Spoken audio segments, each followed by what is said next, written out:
नमस्कार दोस्तों, motivational banker में आपका स्वागत है। दोस्तों, हमें आपके लिए जीआईबी, सीआईबी और प्री प्रमोशन का वन स्टॉप सॉल्यूशन। फ्रेंड्स, ये वीडियो दिसंबर 2022 के आरबीआई के सर्कुलर्स पे बेस्ड एमसीक्यू का वीडियो है, जिसमें हम चर्चा करेंगे आरबीआई की जो भी गाइडलाइंस चेंज हुई हैं उन पे बेस्ड एमसीक्यू पे हम इसमें चर्चा करने वाले हैं। जैसे पहला क्वेश्चन लेते हैं, what is the name of the platform to which RBI recently migrated the fraud reporting module under central payment fraud information registry. देखिए, ये फ्रॉड इंफॉर्मेशन रजिस्ट्री बनाई थी आरबीआई ने, सीपीएफआईआर। एक तो ये फुल फॉर्म आप याद कर लें, ओके।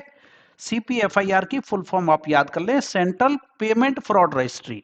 तो मॉनेटरी पॉलिसी जो 1920 आई थी आरबीआई की, उसमें आरबीआई ने central payment fraud information registry के बारे में अनाउंस किया था, जिसमें क्या था कि पेमेंट फ्रॉड से रिलेटेड जितनी भी रिपोर्टिंग है वो इस प्लेटफॉर्म पे उसकी रजिस्ट्री करनी है, यानी उस पर रिपोर्टिंग करनी है, central payment fraud information registry. फिर ये क्वेश्चन क्यों पूछा गया है? अभी देखो, ये सीपीएफआईआर जो है ना, ये किसके लिए था? ये था शेड्यूल कमर्शियल बैंक्स के लिए और नॉन पेमेंट पीपीआई, जो प्रीपेड पेमेंट इंस्ट्रूमेंट इशूअर जो है ना, उनके लिए सीपीएफआईआर बनाया गया था। अभी आरबीआई ने क्या किया है, इसको सीपीएफआईआर से जो है माइग्रेट कर दिया है। 1 जनवरी 2023 से 1 जनवरी 2023 से आरबीआई का एक नया प्लेटफॉर्म है जिसको नाम दिया है इन्होंने दक्ष। दक्ष पे इन्होंने इसको माइग्रेट कर दिया है। तो तो दक्ष क्या है? दक्ष है आरबीआई का एडवांस सुपरवाइजरी मॉनिटरिंग सिस्टम है। तो इसको सीपीएफआईआर जो है, central payment fraud information registry, payment से रिलेटेड जितने भी फ्रॉड होते हैं उसको पहले सीपीएफआईआर पे जो है रजिस्टर करना पड़ता था, यहाँ पे इन्फॉर्म करना पड़ता था, रिपोर्टिंग करनी होती थी। अभी इसको दक्ष पे रिपोर्टिंग करनी होगी। तो इसको रिपोर्टिंग को माइग्रेट कर दिया है किस पे? दक्ष पे। और कब से किया है? 1 जनवरी 2023 से। तो यही पूछा है, what is the name of the platform to which RBI recently migrated the CPFIR. तो इसका आंसर क्या आ गया? फीचर्स, दक्ष, समर्थ और एनक्वायर। करेक्ट आंसर है आपका दक्ष। ओके, चलिए सेकंड क्वेश्चन लेते हैं। Who is responsible for reporting payment fraud to central payment fraud information? CPFIR में किस किस को रजिस्टर करना होता है? केवल शेड्यूल कमर्शियल बैंक नहीं, only non payment pre payment instrument issuer नहीं, ये दोनों को करना है, बोथ एससीबी और non bank prepaid payment instrument issuer.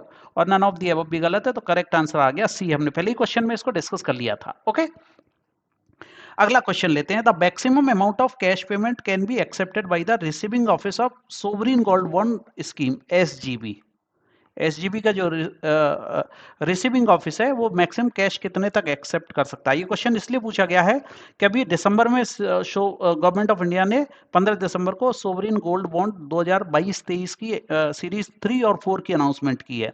Series 3 जो है, सीरीज 3 जो चलेगी वो चलेगी 19 से 23 दिसंबर तक, और सीरीज जो 4 है वो चलेगी आपकी 6 to 10 मार्च तक।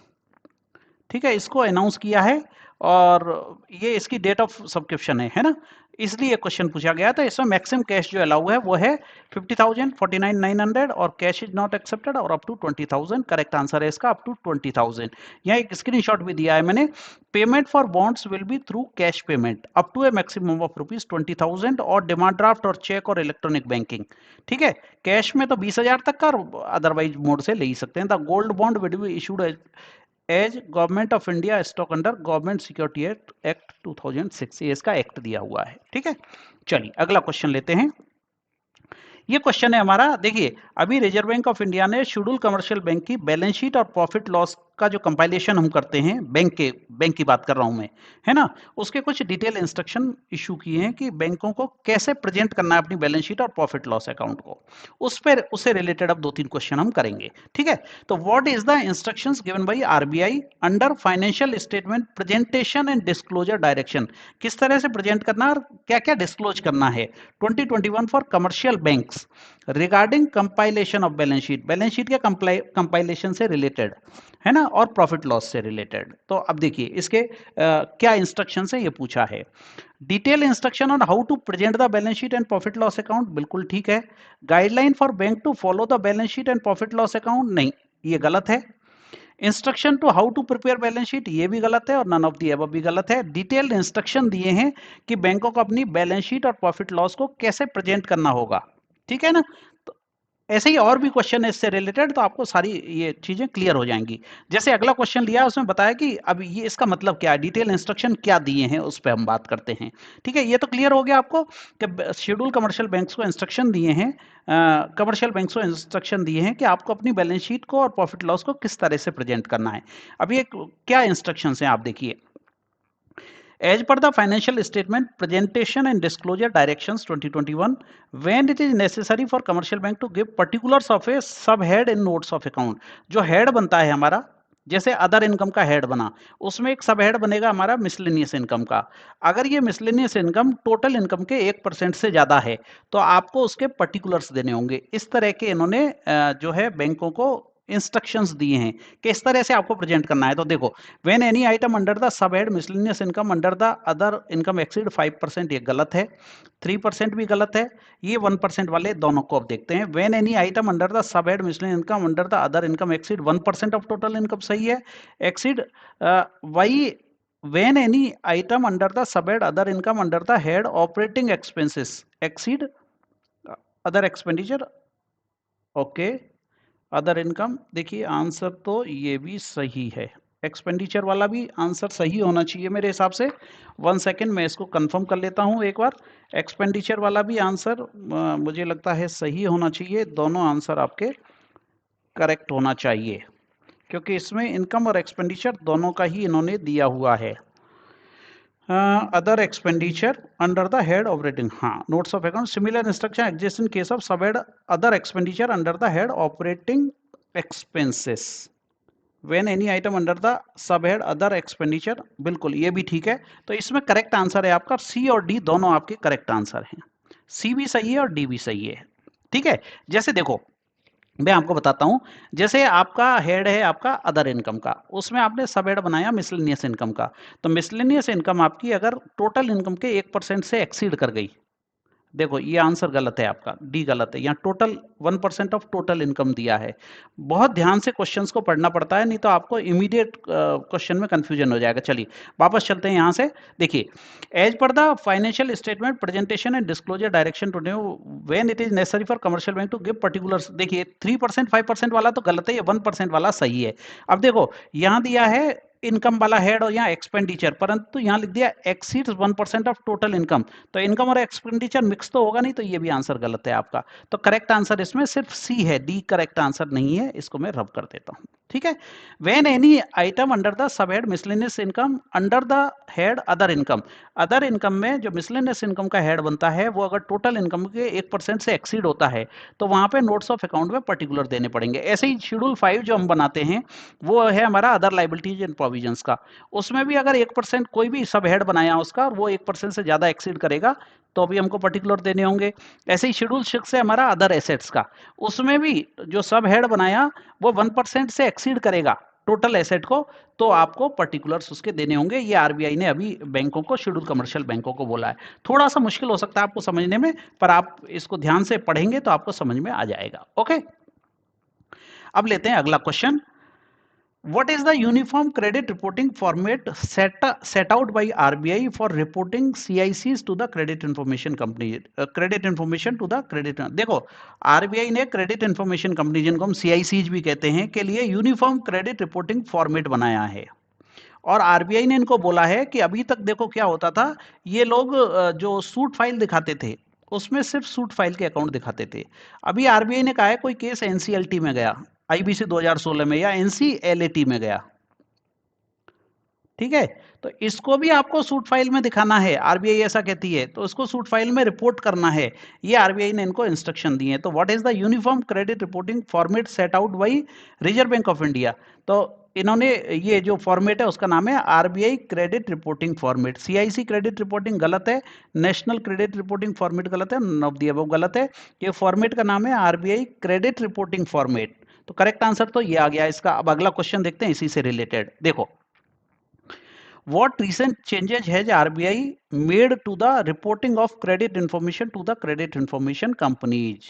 इसका आंसर आएगा, देखिए C, cases admitted with NCLT और NCLT under the IBC 2016 are now required to be reported under suit file case.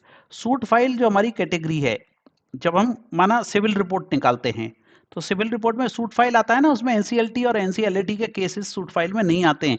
अभी आरबीआई ने इनको कहा है कि कोई केस एनसीएलटी में चला गया तो वो भी तो सूट फाइल ही है, आप उसको भी दिखाइए सूट फाइल में, ठीक है ना। Credit information company are not required to report to CIC on a monthly basis, ये गलत है। क्रेडिट बी है, credit information institutions are no longer required to report CIC, ये भी गलत है। Cases reported to NCLT NCLT are no longer required to be report, ये तो पहले से ही रिपोर्ट नहीं हो रहे थे। तो करेक्ट आंसर क्या आ गया इसका, C is the right answer. Okay, तो ये हमारा हो गया क्वेश्चन नंबर 7। क्लियर कर लें, आरबीआई ने क्रेडिट इंफॉर्मेशन कंपनीज को बोला है कि जो केस एनसीएलटी या एनसीएलटी में चले गए आईबीसी 2016 के अंतर्गत, उनको भी आपको सूट फाइल में शो करना है। क्लियर है। अब देखिए इसके लिए डेडलाइन क्या दी है, ये पूछा है। RBI recently insisted financial institutions to implement a system to report cases admitted with NCLT NCLT under the insolvency bankruptcy code 2016 under suit file cases to CIC. देखो जब हम रिपोर्टिंग करते हैं, मंथली रिपोर्टिंग करते हैं क्रेडिट इंफॉर्मेशन कंपनीज को, तो हमें ये केस भी सूट फाइल में दिखाने, उसके रिजल्ट में क्या होगा, सीआईसी से जो हम इंफॉर्मेशन निकालते हैं, जो सिविल रिपोर्ट या क्रिफ रिपोर्ट निकालते हैं, वो भी उसको सूट फाइल में दिखाएंगे। तो इसके लिए गाइडलाइन जो है इंफॉर्मेशन कंपनी लेटेस्ट बाई, कब तक इसको इंप्लीमेंट करना है, इसको इंप्लीमेंट करना है 28 फरवरी 2023 तक। 31 मार्च 2023, 31 दिसंबर 2022, 31 दिसंबर 2023, ये गलत है। 28 फरवरी 2023 तक इसको इंप्लीमेंट करना है। क्लियर है। चलिए आंसर आ गया 28 फरवरी 2023। अब कुछ गाइडलाइंस लेते हैं हम एसएलआर से रिलेटेड और एचटीएम कैटेगरी से रिलेटेड। देखो बैंकें एसएलआर में अपना इन्वेस्टमेंट करती हैं, जो सिक्योरिटी एक्वायर करती हैं एसएलआर में, और उसकी एचटीएम कैटेगरी जो होती है उसमें उनका एक टाइमलाइन होता है। तो इससे रिलेटेड कुछ गाइडलाइंस अभी आरबीआई ने दिए। What was the increase in the limit under HTM category, held to maturity जो कैटेगरी है उसकी लिमिट इंक्रीज की गई है for statutory liquidity ratio eligible securities, SLR के लिए जो सिक्योरिटीज बैंकें खरीदती हैं उसके लिए, एज अनाउंस बाई आरबीआई। ये कितनी है, देखो पहले तो मैं इसका आंसर बता देता हूं। पहले था ये 19.5%, अभी इसको कर दिया है 23%। अब देखिए आरबीआई ने क्या बोला है, 1 सितंबर 2020 से लेकर 31 मार्च 2023 तक जो भी सिक्योरिटीज बैंकों ने एक्वायर की हैं, ठीक है, उनकी एचटीएम कैटेगरी की लिमिट थी 19.5%, अभी उसको हेल्ड टू मैच्योरिटी कैटेगरी की लिमिट बढ़ा दी है 23% तक। तो ये तो आपके इस क्वेश्चन का जवाब हो गया कि what was the increase in the limit, तो 19.5% से कर दिया गया है आपका 23%। तो ये तो आ गया आपका आंसर इसका 23%। अब देखिए आगे भी क्वेश्चन शायद इसी से रिलेटेड हो। हाँ ठीक है, ये तो आंसर क्लियर हो गया कि एसटीएम कैटेगरी की जो लिमिट थी, जो 1 सितंबर 2020 से 31/3/2023 तक जो भी सिक्योरिटी एक्वायर की है बैंकों ने, उसकी हेल्ड टू मैच्योरिटी कैटेगरी की लिमिट 19.5% से बढ़ा के कर दिया 23%। ओके, अब अगला क्वेश्चन देखिए, when can bank include security acquired between September 20 and 31 March 2024 to NS STM category as per the latest announcement. ठीक है, अब देखिए इसका आंसर क्या है, यहां देख लें answer. When can bank include security, ये अभी मैंने क्या बताया आपको, 1/9/2020 से 31/3/2023 तक जो सिक्योरिटी एक्वायर की, बाद में इसको बढ़ा के कर दिया गया 31/3/2024। ठीक है, तो 1/9/2020 से 31/3/2024 तक जो भी सिक्योरिटी एक्वायर करेंगी बैंक, उनके लिए एचटीएम कैटेगरी में लिमिट होगी 19.5% की जगह, इसकी जगह अब कितनी लिमिट होगी, 23%। तो ये आंसर आ गया आपका 31/3/2024। अब इसको बढ़ा के कर दिया है 31/3/2024, 23 वाली जो लिमिट थी उसको। ठीक है, अभी और एक सवाल लेते हैं इससे related. Bank to restore HTM limit to SLR security from permitted 23% to 19%। अब देखिए ये 23% जो लिमिट की है, इसको घटा के हमको करना है वापस 19.5%। तो कब से करेंगे, 1 अप्रैल 2024 से इसको घटाएंगे, पर इसको घटाना है फेज वाइज, और फेज वाइज घटा के इसको करना है, कब तक इसको वापस लाना है 19.5% पे, ये आपसे सवाल पूछा गया है। तो इसको 19.5% पे हमको लाना है कब तक, 31 मार्च 2025 तक। तो 31/3/2024 तक लिमिट रहेगी आपकी 23%, और अब यहां से घटना शुरू होगी, इसको वापस लेके आएंगे हम कितना, 19.5% पे, कब तक, 31/3/2025 तक। ओके, क्लियर है एस2एम कैटेगरी का क्वेश्चन। अब आते हैं अगले क्वेश्चन पे, जो है हमारा क्वेश्चन नंबर 12।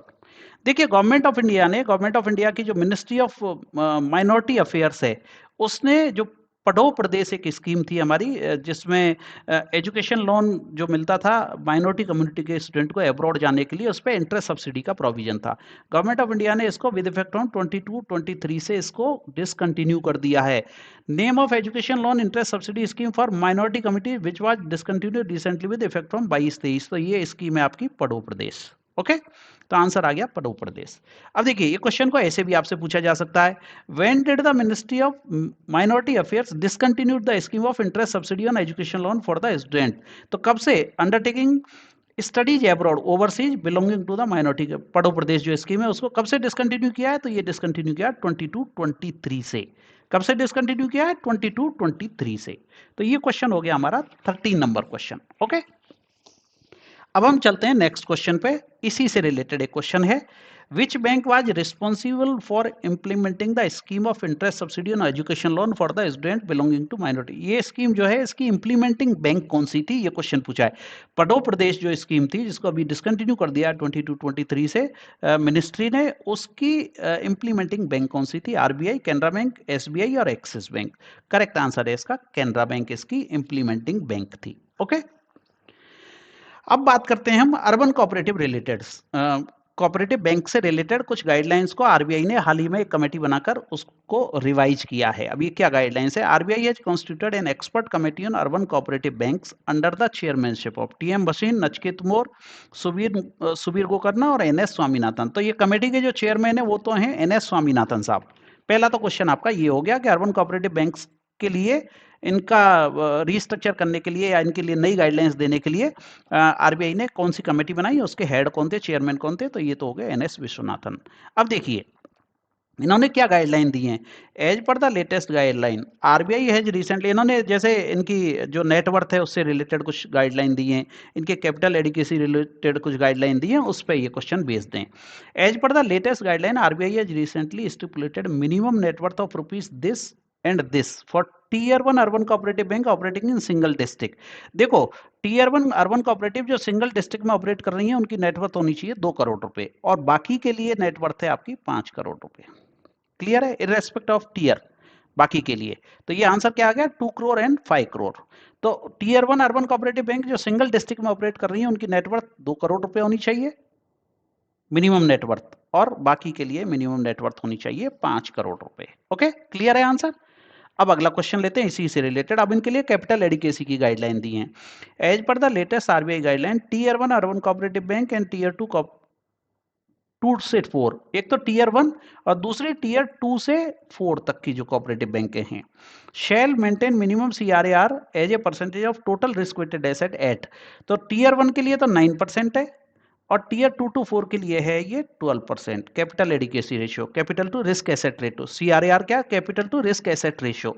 तो क्या आंसर आ गया आपका? 9% and 12% is the right answer.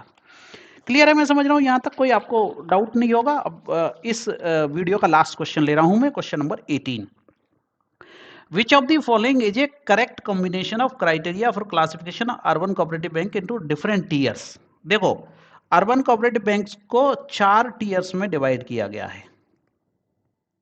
एक क्वेश्चन ये भी बनता है, कहीं शायद अगले वीडियो में ये क्वेश्चन आ सकता है ना, different tiers as per latest RBI guideline. अब ये टीयर सिस्टम क्या किया है इन्होंने, देखिए इसको मैं रब कर देता हूं। ये टीयर सिस्टम क्या है? टीयर 1 में कौन सी बैंक आएंगी? All unit urban cooperative bank and salary earner urban cooperative bank, deposit side से मतलब नहीं है, and all other urban cooperative bank having deposit, जिनका 100 करोड़ तक का डिपॉजिट है टीयर 1 में, जिनका 100 करोड़ से ज्यादा और 1000 करोड़ तक का डिपॉजिट है वो टीयर 2 में, जिनका 1000 करोड़ से ज्यादा और 10,000 करोड़ तक का डिपॉजिट है वो टीयर 3 में, और 10,000 करोड़ से ज्यादा का जिनका डिपॉजिट है वो टीयर 4 में आएंगी। तो करेक्ट आंसर क्या हो गया? All of the above. तो ये 4 टीयर्स बनाए हैं अर्बन कोऑपरेटिव बैंक के लिए विश्वनाथन कमेटी ने। ठीक है, तो मैंने आपको नेटवर्क से रिलेटेड गाइडलाइन बता दी, 2 करोड़ अर्बन टीयर 1 के लिए और टीयर 2 to 4 के लिए 5 करोड़ मिनिमम नेटवर्थ होनी चाहिए, सीआरआर 9% टीयर 1 के लिए और बाकी के लिए 12%। और ये आपकी 4 टीयर्स किस तरह से बनेंगे ये हमने डिटेल में चर्चा कर ली है। मैं उम्मीद करता हूं कि वीडियो आपके एग्जाम के पॉइंट ऑफ व्यू से, आपके नॉलेज एनहेंसमेंट के पॉइंट ऑफ व्यू से काफी इंपॉर्टेंट रहेगा। सेकेंड पार्ट में हम रेस्ट ऑफ द क्वेश्चंस को डिस्कस करेंगे। Thank you very much friends for watching this video.